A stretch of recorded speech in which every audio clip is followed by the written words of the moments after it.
Pessoal do 7º ano, boa tarde, da Escola Paulo Ferraz.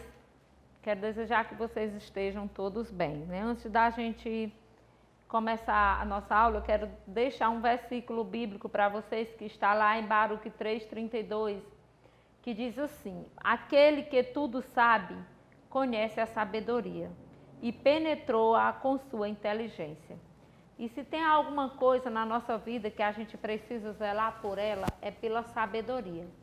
E o segredo da sabedoria é muito simples. A gente só precisa pedir a Deus, que a palavra do Senhor diz que Ele dá sabedoria para a gente e não lança em rosto, cobrando nada da gente. E se tem algo que é de suma importância para a nossa vida, é a sabedoria. Em vez de você desejar ser inteligente, deseje ser sábio, porque quem vai ter sucesso, prosperar na vida são exatamente as pessoas que têm sabedoria, tá? E pessoal do 7º ano, meu boa tarde, e quero dizer para vocês que na aula de hoje nós vamos estar falando sobre saneamento básico e está lá na página 116. E é um texto que me agrada muito quando eu falo da questão de saneamento básico, porque assim, a qualidade de vida de uma população, de uma população que tem saneamento básico de qualidade, é bem melhor do que de uma população que não tem saneamento básico de qualidade.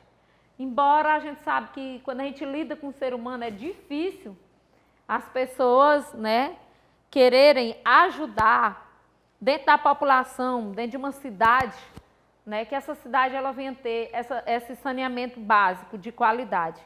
Porque o que são, na verdade, essas medidas de saneamento básico? Quando eu falo de saneamento básico de qualidade, eu vou estar falando de abastecer casas com água tratada. Ou seja, a primeira coisa que a gente vê, como é a água que uma população recebe, como é a água que a população daquela cidade recebe. Todo mundo tem condição de comprar um filtro em sua casa para estar usando? Ou aquela cidade, a caixa de água daquela cidade ou daquela localidade, a caixa de água ela vem recebendo o tratamento adequado para que aquela água ela seja distribuída para a população. Porque isso é um dos fatores de suma importância. Quero dizer para vocês que uma população, quando ela recebe água tratada de qualidade, diminui muito a questão das doenças naquela população, principalmente a questão de verminoses em crianças, viu? Então, uma das medidas de suma importância para que uma população ela venha ter saneamento básico de qualidade é exatamente abastecimento de água em todas as residências e que essa água ela seja uma água tratada, porque a gente sabe que nem todo mundo vai ter condição de estar fervendo água. Então, que essa água ela seja filtrada, tá certo? Outra coisa de suma importância é coletar e tratar o esgoto.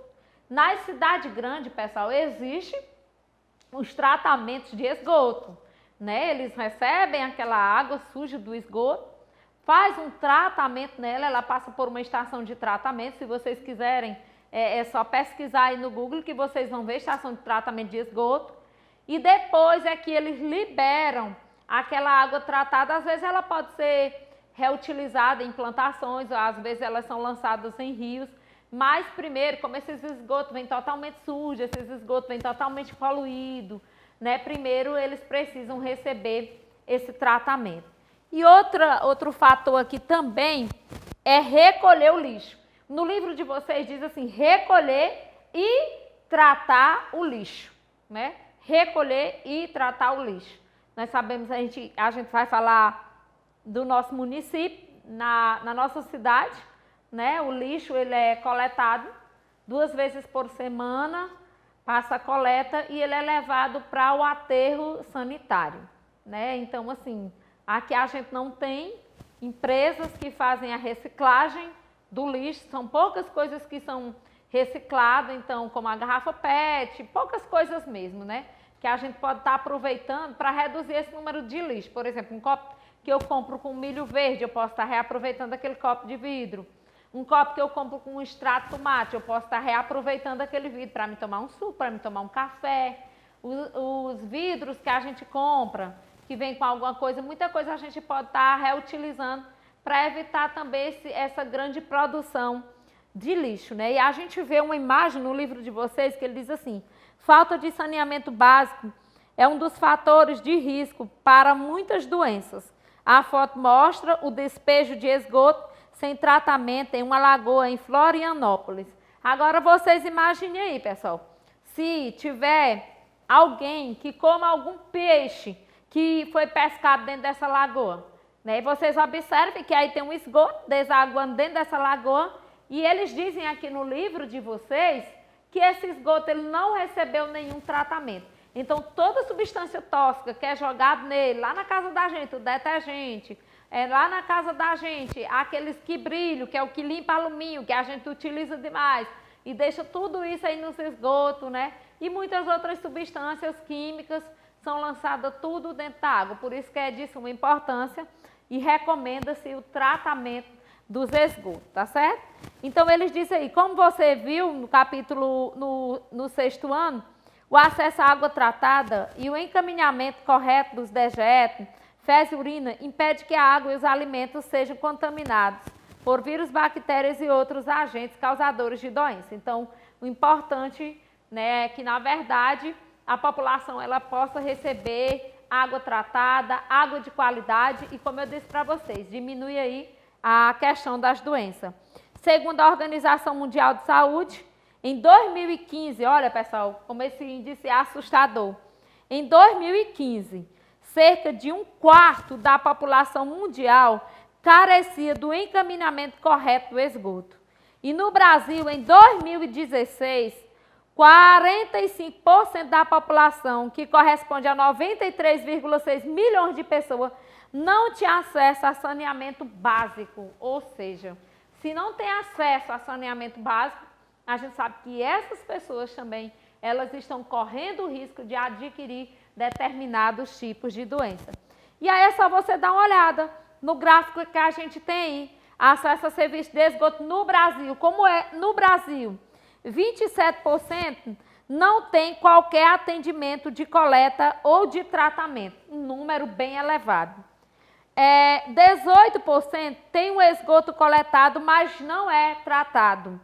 43% tem um sistema coletivo, rede coletora e estação de tratamento de esgoto. E 12% usam fossa séptica, né? Então, esse aí é o gráfico que representa a questão do tratamento de esgoto no nosso país, viu? E em relação ao abastecimento de água, em 2016, 87,3% dos domicílios brasileiros era atendido por esse serviço. Porém, em uma parte das moradias, o abastecimento não era diário. Ainda em 2016, 86,6% dos domicílios tinha coleta diária de lixo por serviço de limpeza. Então, quanto melhor, quanto mais saneamento básico, melhor será a qualidade de vida de uma população.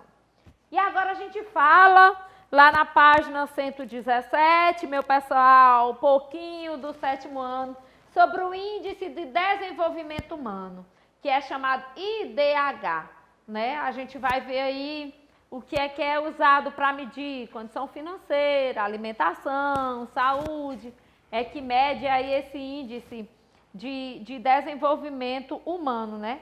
Que na verdade seria o que? A expectativa de vida, a renda e a educação. Ou seja, quando a gente tem tudo isso, né? A saúde, atendimento médico, como nós já falamos nas aulas anteriores, né? Expectativa de vida, melhorando a qualidade de vida, saneamento básico. Aí a gente vai ver que a expectativa de vida da pessoa melhora quando ele tem uma renda melhor e quando ele tem educação de qualidade. Isso ajuda a aumentar o índice de desenvolvimento humano. A gente não vai falar muita coisa, ele diz assim, a expectativa de vida associada à renda das pessoas, ou seja, quanto dinheiro ganha, a educação são usados para definir o chamado Índice de Desenvolvimento Humano. O IDH, ele considera que pessoas com renda suficiente, boa educação e acesso à saúde tendem a viver melhor. Ou seja, você ganha uma quantidade razoável para sobreviver, para se alimentar, para ter uma moradia digna. Você ganha para, quando você precisar de um médico, ou às vezes você tem assistência médica de qualidade, né? Gratuito. Quando você tem direito a uma escola de boa qualidade, isso ajuda a elevar esse índice de desenvolvimento humano, né? E aí ele diz assim que o índice de desenvolvimento humano, ele é calculado em uma escala que varia de 0 a 1. E de 0 a 1, ou seja, quanto mais se aproxima do 1, melhor é a qualidade de vida dessa população. E eu fiquei triste aí quando a gente lê essa questão dessa escala, porque ele diz assim, o índice ele pode ser calculado para a população de um país e ser usado como indicador de desenvolvimento. País desenvolvido ele tem um IDH acima de 0,85%. Países desenvolvidos.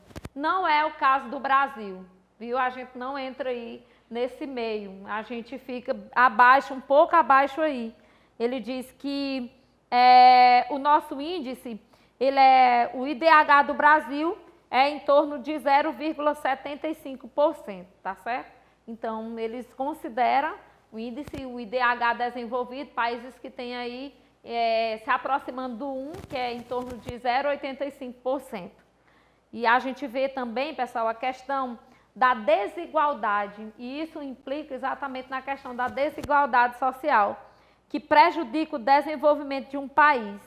Pessoas mais pobres, eles podem, por exemplo, deixar de realizar seu potencial porque precisa interromper o estudo para ajudar a família. E quantas pessoas a gente conhece que eles desejam estudar, mas pelo fato deles não terem essa condição financeira, eles acabam abandonando os estudos e para procurar trabalhar, né, e acabam que atrapalhando a vida estudantil dessa pessoa. Portanto, quem tem essa oportunidade, que se agarre, né, que se apegue com essa oportunidade, procure estudar cada vez mais. Então, é dessa forma que é calculado o índice de desenvolvimento humano. Melhor qualidade de vida, expectativa de vida, a renda e também a educação. Depois vocês leem esses textos aí. Pessoal, a gente tem um texto aí que ele fala sobre a questão da discriminação, tá? E como nós somos sabedores de que o nosso país, o Brasil, ele tem um grupo de indivíduos que compartilham a mesma cultura, a gente chama isso de etnia. E no Brasil também tem uma grande mistura de etnia e de grupos étnicos. A gente mostra a imagem de pessoas com cores, com características diferentes, né? E com relação ao racismo, que é um dos tipos de discriminação, ele diz que é uma forma de discriminação baseada na falsa ideia de que há raças superiores a outras. E entre a questão aí, que para a gente combater esse tipo de discriminação, para que isso não venha a acontecer com frequência, a gente já precisa estar trabalhando esse tipo de discriminação, né, dentro das salas de aulas com os próprios alunos. Dizer que entre eles todo mundo é igual, que todos têm um potencial suficiente para aprender, independente da condição financeira, independente da cor da pele, independente do cabelo, como é, né? Então, todos eles têm direito à educação de qualidade, todos eles têm direito a atendimento médico, todos eles têm direito a um saneamento básico de qualidade. E eu achei muito interessante esse texto que ele colocou aí embaixo da imagem, quando ele diz assim: para que esse tipo de comportamento, que é a questão do racismo, não se repita nos dias de hoje. O racismo deve ser discutido e criticado nas escolas e em toda a sociedade, além de ser combatido com leis e com penas severas. Também é importante, né, que desde criança as pessoas respeitem as diferenças individuais e aprendam a cooperar com os outros, né?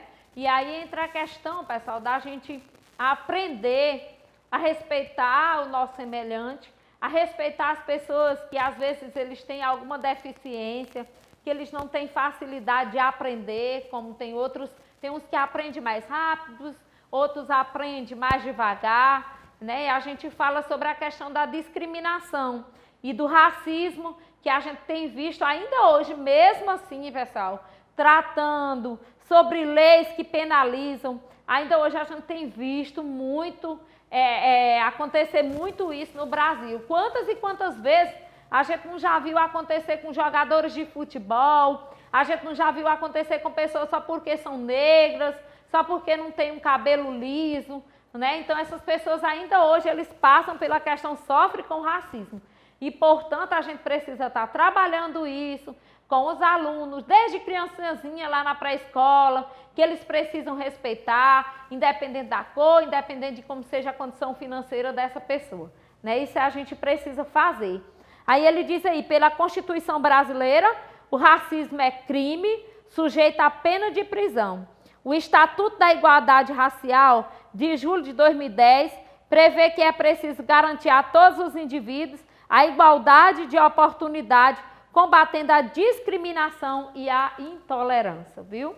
E aí na página 119 ainda fala mais sobre o racismo, sobre a questão da discriminação, sobre qualquer tipo de coisa, e que a gente possa respeitar, aprender a respeitar os nossos semelhantes, tá? E quero deixar para vocês um abraço e desejar um bom final de semana. E quero estar deixando aí para vocês, pessoal, algumas questões. E depois também eu vou estar colocando mais umas questões para vocês aí, viu? Começa lá do quinto, eu vou deixar o quinto, mas vou colocar também outras questões sobre a questão do saneamento básico, eu vou elaborar e colocar no caderno de vocês, porque as outras questões falam de alimentos, que eu ainda não expliquei.